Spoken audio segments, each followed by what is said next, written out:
Chaque jour, je vous parle d'un produit, jour 2. Aujourd'hui, je vais vous parler du fond de teint Dior Backstage qui promet une couvrance modulable, un effet naturel et une longue durée. On va voir si c'est vraiment le cas. C'est un fond de teint fluide qui est disponible en plus de 40 teintes avec plusieurs sous-tons, donc vous pouvez forcément trouver votre teinte. L'effet naturel, ça fait vraiment un effet naturel, ça fait pas une grosse couche ou un effet masque, ça fait plutôt lumineux et naturel.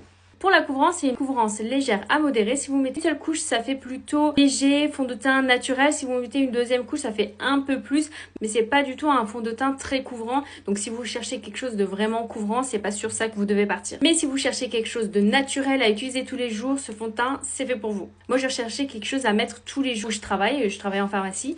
Du coup, je voulais quelque chose plutôt naturel, pas trop couvrant, et du coup, c'est pour ça que je suis partie là-dessus et je l'utilise depuis plusieurs années et je suis vraiment contente. Au niveau de la tenue, il promet une longue tenue. Alors je trouve que ça tient bien dans la journée. Par contre, si on transpire ou si on mouille le visage, ça va pas être aussi résistant que ça. Surtout sur la zone T, ça reste vraiment quelque chose de léger et naturel. Moi je dirais que c'est adapté à tout type de peau. Par contre, pour les peaux grasses, vous devez poudrer par-dessus. Si vous recherchez de quelque chose de très couvrant qui tient toute la journée, c'est pas fait pour vous. Mais si vous cherchez quelque chose de naturel, glowy, teint léger, effet lumineux, le teint est parfait pour vous. On se retrouve demain pour un autre produit. Si vous voulez que je teste un produit et que j'en parle, mettez-moi en commentaire.